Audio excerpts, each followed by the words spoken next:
cannot force grit and motivation on a person. To me, these factors are within every single one of us. We all have the capability to be motivated and gritty and resilient, but we have to have them kind of pulled out or really emerge from within us rather than forced upon us. Welcome to the Horizon Lab podcast. Today, we invited Dr. Brian Davidson to the podcast. He is a psychologist and the founder of MindVue. MindVue measures performance skills across all different industries. They're responsible for measuring things like self-discipline, motivation, grit, and a plethora of other things that build great leaders and great performers across all different industries. So without further ado, let's welcome Dr. Brian Davidson. Hey, Brian, welcome to the podcast, man. Hey, Austin, thanks for having me. Absolutely, man. So your career began as a social studies teacher, and now you're doing mindset research. What sparked that shift, and why did you start with social studies, and why did you start with the mindset research? Good question. So, I think back to my undergrad days, and so I first picked up a degree in psychology, and then I thought to myself, well, what can you do with the degree in psych? And I thought, well, not a whole lot, with just a bachelor's degree in psych. So I thought, okay, I need to go pick up another degree. So I picked up a licensure in secondary education, teaching social studies. And so I started off teaching for a few years, and I was always super fascinated on what made my kids successful. And at that early stage in my career, I thought it came down to intrinsic motivation and self-discipline in those students. And so I was trying to figure out, like, where does that come about? How does that get formed in a person? And so that led me down to the University of Kansas, where I started to study a lot of these factors. I would call these non-cognitive skills, things like, resilience and grit and self-discipline, intrinsic motivation.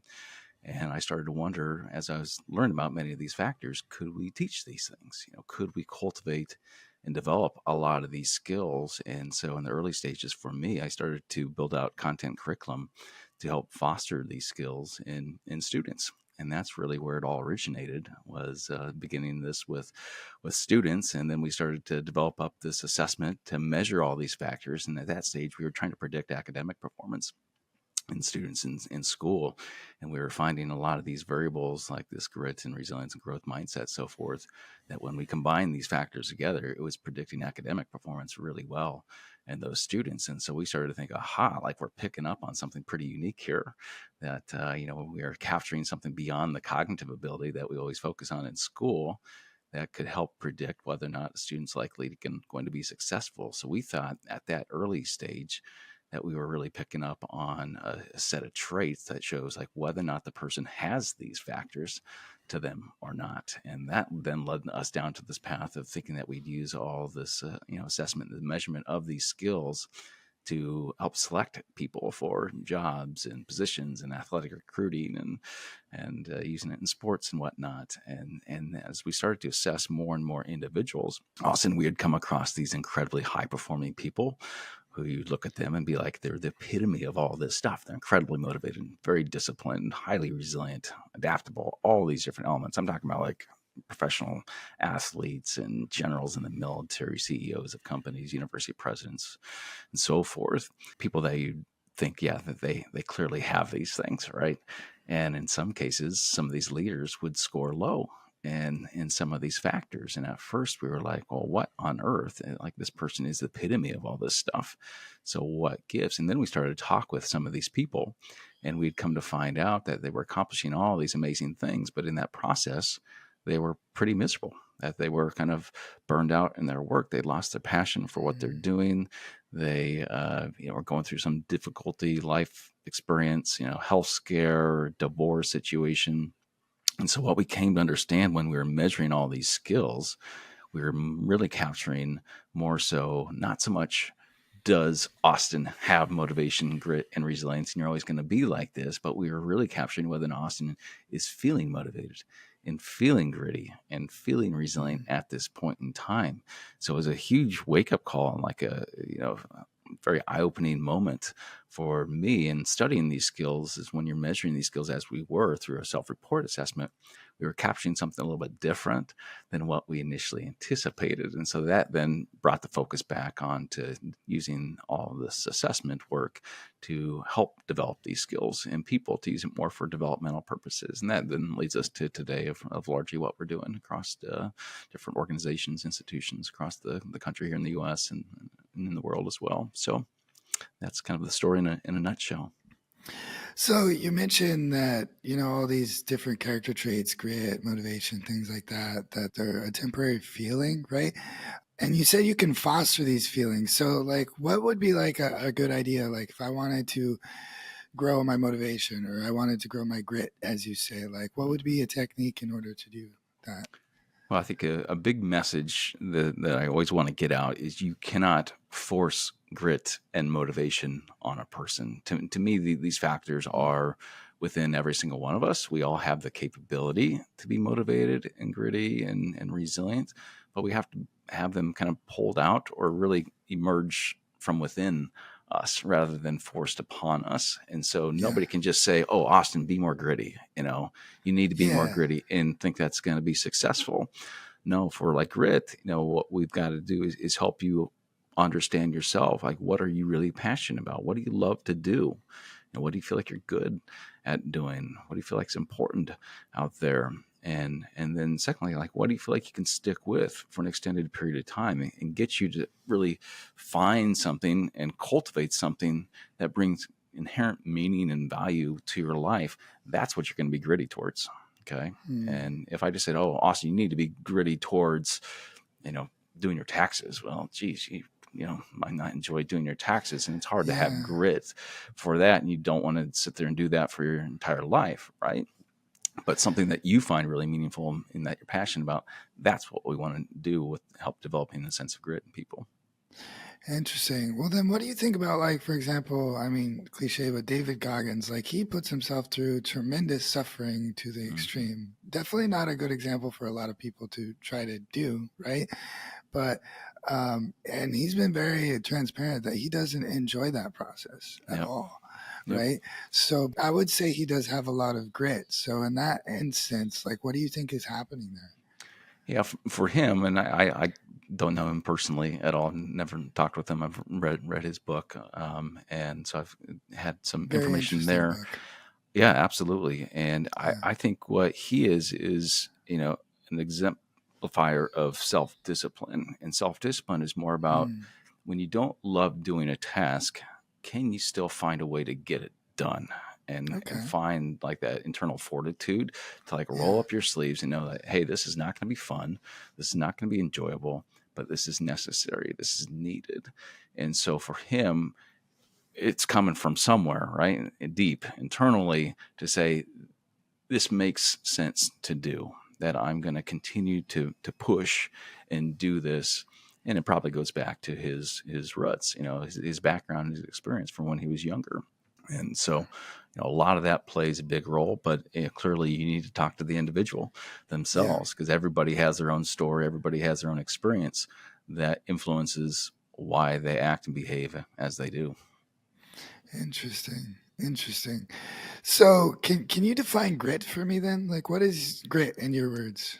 So, grit, as we look at it from an academic perspective, is all about having passion and perseverance for long Okay. term goals. Are you Interesting. so passionate about what you're doing that you feel like you can stick with it for a long period of time? And Angela Duckworth at the University of Pennsylvania is the main psychologist behind this concept of grit. She developed the idea back, I believe, in 2007 with the first paper that emerged studying this facet of grit. And really, when you boil it down, it's about having this perseverance of effort combined with a consistency of interest, where you love something so much that you stay with it for an extended period of time. And that's what grit really is when we look at it scientifically. Now, grit's often used in sports all the time. This team powered through this win because of grit, and that's awesome, right? But grit's actually a much longer phenomenon. Grit's about months and years of time rather than a short time period. It's about consistency over a long period of time. A long period of time. Yeah. Interesting. So then I guess a lot of people, they're generally more obsessed with self-discipline than grit, I would say. I think it's both. Yeah. It's part motivation, it's part grit and self discipline, it's part Hmm. resilience, it's part adaptability. Like all these different skills are incredibly important. And I think it's vital to understand what we all need is kind of the right skill at the right time for us. And I often have people ask me like, which of these skills, Dr. Davidson, is the most important? And I say there's not. There's Mm. not one that's the silver bullet to all things. It's certain things are more predictive of others and are more needed at certain times and periods of a person's life, but they're all very important for us. Interesting. So how would you go about fostering better self-discipline? Because I noticed with myself, like I don't do well on a schedule. Mhm. If I put like I can put a couple things on my calendar in the day, but if I'm like at this time I'm going to work on this thing, it doesn't happen. But if I say I'm going to work on this thing today at some point, that does happen, which I find is really really interesting. If I try to impose something upon myself that way, it doesn't work in terms of me, right? So Mhm. if you were trying to coach me or coach somebody to develop a higher sense of self-discipline in terms of routines and schedules and just I mean getting things done, like what would that look like? Well, one of the strategies that we do teach about is we call building a bridge. And so, number one, it's about being crystal clear on what your goals are. And so Mm-hmm. you have to know really what we call this goal clarity, that you need to know what it is that you're striving to do and working to accomplish. And that as part of that process, part of attaining those goals, you're going to be forced to do a lot of different things that you don't want to do. Yeah. And so what you have to do is you've got to build a bridge between that task or activity of what I'm being asked to do or need to do, and how's that connecting to that larger goal that you have in place. And then beyond that, what I'd recommend is an accountability partner. Okay, when you have to respond and go back to somebody else and say I did or did not do this, guess what? Just that effect by itself is going to help you get that stuff done. If it's just you, okay, and no one's going to know whether or not you actually complete these tasks, you're going to be less likely to get it done, if you don't have any system of Yeah. accountability in place. And so it's important that, as you are needing to get some work done, that you've got some mechanism in place to say, okay, I've got to demonstrate to somebody else whether or not I actually did this or not. Interesting. So you talked a little bit about defining goals. What do you think is a good time frame for a goal? Because like you could put a goal a year out, and I find oftentimes when I do that, sometimes it kind of works, but most of the time it veers off. I mean, we Yeah. pivot or something happens, right? And so, but I'll break that into smaller, like 3 month chunks, and then I'll break that into like 1 week type of chunks. Yep. Do you Awesome. think that's a good idea, or do you feel like there's a certain time frame for goals? Because I mean, things change, right? Even the routine changes. If you look at it, you're like working towards the goal, you discover new information. All Yep. of a sudden, your short-term goal changes because you've learned something new, right? Yep. I think what you're doing is spot on. So a lot with our coaching work is that we'll do like a vision into the future activity where we get people to think about and reflect 10 years down the road and start to create that Mm-hmm. vision for what they aspire to do. Now, the likelihood that actually comes to fruition is very, very small, but it just Mm-hmm. starts to think about what am I really aspiring and working towards in that longer term vision. And then from there, we try to break it down, something we call chunking, where you break it down exactly what you said. Okay, you take that 10-year idea, that concept, that vision, and break it down and say, okay, in order to get to that spot in 1 year, what do I need to be doing? Okay, what is the goal for 1 year? And then from there, okay, and now I have this vision for this goal for the next year. What's the goal for this next month for me to be working towards that goal to attain in that year period? And then we look at that 1 month goal and break it down further and look at, okay, in the next week, what needs to happen in order to attain that goal for the next month. And then further, you can say, what do I need to do today in order to attain that goal for that week? So you break down piece by piece to help make that goal a little bit more manageable. But exactly as you said, things are going to change. You're going to learn more information. You might have, some new insight and awareness that says, well, rather than doing this, I might want to pivot and adjust to there. So, when it comes to pursuing our goals and having grit, it's also important that we remain adaptable in that process, and we can adjust and pivot when needed. And so just because we have grit doesn't mean that we can't adjust. And so, in many cases, that's going to be very important to you as an entrepreneur. Okay, you undoubtedly have already pivoted and adjusted in your journey, and likely will, in the future. So, as you're pursuing these goals, it doesn't mean you can't adjust and pivot as you continue moving forward. Yeah. Yeah, and people change too, right? What used to work for people changes. I mean, you even were mentioning about how like some of these feelings are temporary, right? Now that you have the goals in place, now it's like, okay, so this is what I need to get done this week. Do you take it a step further from there? Or do you just say, okay, at some time this week I'm going to do said thing? Well, so part one, we call it the drive piece. Okay, so that's all about the motivation, that internal motivation to get going. Step two is about having the willpower to actually get it done. And that's where that grit comes in. A factor called conscientiousness, which is all about like being attentive to detail, not procrastinating a whole lot, being reliable, dependable as you're completing those activities. That self discipline that we mentioned, and then also a very important piece is self control. That we will always have these temptations that pop up Yes. in our life. And so, like, how do we help navigate those things, and how do we help minimize those temptations that pop up? So often it's these, wonderful smartphones of ours that are constantly creating many of these temptations. And we have the temptation to pop on and get on social media or check out the news or whatnot. So that's always going to be there. And with regards to self control, one of the best strategies is to simply try to avoid the temptation in the first place. So what we find about self-control is people that report having high self-control, they in fact report facing less temptations than those that are low in self-control. So self-control is not always about like just this inherent ability to say no, no, no, I'm going to resist the temptation, but it's much more about making sure you don't face the temptation in the first place. Constructing your environment in such a way that it doesn't confront you. Bingo. Yep. Interesting. Do you find that diet and sleep play a role in some of these? Absolutely. In fact, sleep is what I'd say is probably the most important piece to a lot of these mindset skills, these mental performance skills. If you want something that's easy and free to help build up these skills, number one, I would focus on your sleep. Make that your primary goal and effort, especially as we hit the holidays and all of that. A lot of times people cut out on sleep to do other activities. And so, sleep is so important, so integral to all of these skills, no matter if we're talking about our motivation, grit, our resilience. When we get tired and worn down, guess what? We get depleted.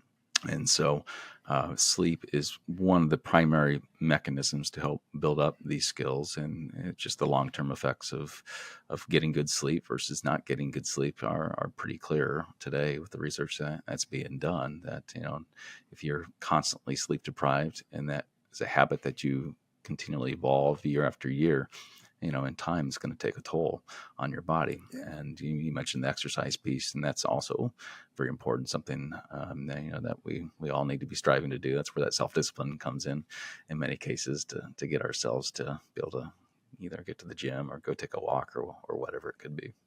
Interesting.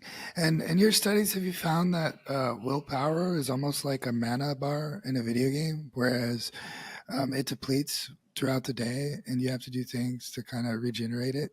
Say, for example, like a really intense focus session, right? Yeah. After the focus session, you feel like a little like, right? Do you find that willpower is kind of like that? This is a big debate, and with a lot of these academics studying these factors like willpower and self-control, about what we call ego depletion, about whether or not they actually, do deplete. My own personal experience would say yes. Like after you do a very taxing event, like you're worn down, you're more likely to say, "Yep, I'm going to go grab that second cookie over there and pop that in my mouth." When you're more worn out after a big long day of work and you're kicking your feet up, it's a little bit easier Now, others, would say that it's largely based off of our motivation too, and so that ego depletion is maybe not as powerful or impactful as what we do. And if you think that ego depletion is something that truly exists, then you're more likely to do it as well. And so I think we also need to think Mm, about our own mindsets and how we think about it. And so maybe I'm speaking to myself here that, might need to shift my own mindset of how I think about the ego depletion as well. So, from most recent research that I've read, at least, it seems like there's still up in the air for a lot of folks about whether or not that effect interesting. actually happens. Yeah. Because I mean, there are people. Again, David Goggins as a prime example that it doesn't seem like that really affects them as much. You know what I mean? Whereas Mm-hmm. like with me, like I feel it, like I do some really hard cognitive tasks. Like the rest of my day, I'm just kind of like a vegetable, man. Like I can't do really, really complex thinking anymore. I have to do more physical activities, right? Yep. Yep. And we have to understand everybody's different as well. And so what works for one person might look very differently for another It's person. true. I get asked all the time, like, how much of this stuff is a result of nature versus nurture? And I tell people, well, it's not nature or nurture. It's more so about nurturing our nature. So when we look at Mm, these skills, every single one of these factors are a result of partly our genetics and then partly our environment and our influence around us. And so it's about taking whatever we have that's in our DNA and then working to evolve that. interesting. So I've watched a lot of podcasts about elite military operatives, about elite athletes and things like that. And one thing I find in common with a lot of them is a lot of them experience some kind of really extreme trauma in their earlier years. Do you find a correlation between some type of trauma and having these skills that you mentioned, willpower, grit, self-discipline, and the like? I think it's largely more so dependent on how does the person, if they do experience that trauma. Okay, so there's often the belief that yes, what we face and then deal with makes us stronger. I have read one study in the past that said, well, not quite. As you Hmm. face more adversity, it can actually be detrimental to you. Hence, like, why do we face the cycle of poverty, for example? And it just never seems to get better. But I think it's more so about how does the person internalize and ultimately come to grasp and understand the experiences that they had, and then kind of maintain that growth mindset of knowing, like, hey, I can grow and I can improve from this. Hmm. And so that aspect of resilience that we call buoyancy, being able to bounce back from this. And there's a whole nother idea called post-traumatic growth as well, so that we can take a very adverse traumatic experience and then actually not just get back up to our baseline of where we were before, but actually use that bad, horrific event to propel us to do something bigger and better and become something more than what we were previously. And that's the idea of post traumatic growth there, of growing beyond that adversity and growing beyond the person that we were prior to that adversity. So, what are some strategies that people could put in place to create this post-traumatic growth scenario? Well, one of the great activities that I do with a lot of workshops and events online as well. You want to do it right now? You want to Sure, give it? why You want to give not? it a Yeah, shot? yeah, Okay. let's do it. Well, so for anybody that's listening to this podcast, you can do this same activity. So what I want you to do is I want you to pull out a sheet of paper, or if you just on your computer, Okay, there, pull something up where you can write into something. cool. And the first thing that I want you to do is we're going to title this "My List of What's Gone Wrong." Okay, so write that out. My list of what's gone wrong. Okay, Okay, so we got that down. My list of what's gone wrong. And I want you to spend the next 2, 3, 4 minutes here. And I want you to think back to your past 2, 3, 4, 5 years or so and think about all the adversity that you have faced, all the hardship, all the mm, struggle, all the difficulties that you have encountered, all the things that have not gone well. These are all the things that have gone wrong. And also, I just want you to take some time to just jot these things down. Go ahead and write down all the adversity, all the challenges, the struggles, the failures, the pains that you have experienced over the last several years. Give it a couple minutes to do that. So, Austin, I'll hit the pause button on myself here, and Yeah. Do you you want me to jot do down it those now ideas. and just Yeah, go through yeah, it? absolutely. Okay. Yeah, Okay. yeah, yep. I think I've got a pretty good list right now. All right. So, if any of the listeners are doing this activity, again, get your last few items written down. And also, what I want you to do is spend one last second here looking over your list. Read through every single one of those items one more time for me. Okay. Yeah. All right. And what was the title that we gave to this, Austin? My list of what's gone wrong. My list of what's gone wrong. I want you to go to that title for me, and I Okay. want you to delete that. Right on. And I want you to write in the following: my list of what I have overcome. Cool. And I want you to look through that list one more time. And I want you to recognize that you have gone through a lot of adversity, a lot of hardship, struggles, and you've overcome all of that. You've gotten through that. That you are a resilient person, and a resilient person who's going to be able to tackle the next challenge that comes along in your life. So that right there, Austin, that's a great way to help develop resilience in people, okay? To get them to recognize what is it that I've done and experienced in my life, and to reframe that not as a whole list of things that have gone wrong and that I'm a victim of my circumstances, but instead to recognize I've overcome a lot of those things that I have dealt with, and that I am a resilient person. Interesting. That brings me another question. So, I've had some friends in the past who I've disconnected with because it seems like they have a bad energy and they always attract bad things to happen to them in a repetitive cycle. And they're like, everything's always bad and everything is always a crisis. And it almost feels like their energy of going through that attracts more bad things to happen to them. Yep. Do you also notice that? Yeah. I mean, people can get stuck in that cycle of, I think, unfortunately, over the last several years, there's been, an interest in being the victim in many cases, and that we focus on the victimhood aspect. And what that does is it makes people feel less resilient. Okay. If you feel like you are constantly the victim, then it piles on. Well, this is just the next thing, and this is the next thing. And it becomes a self-fulfilling prophecy that no matter what happens, you're going to interpret that as just another example of what it has gone wrong, as opposed to having much more of that resilient mindset where, hey, this is a temporary challenge that I'm facing right now, but I can get through this. I can overcome this. And you've got people in your life that are saying, yep, this is a tough time. But we can find a way. We can find a way around that. Do you believe in energies? What do you mean by energies? Like, if I'm very anxious right now, do you believe that I could pull somebody else into an anxious energy, or that I can attract things to me because of that?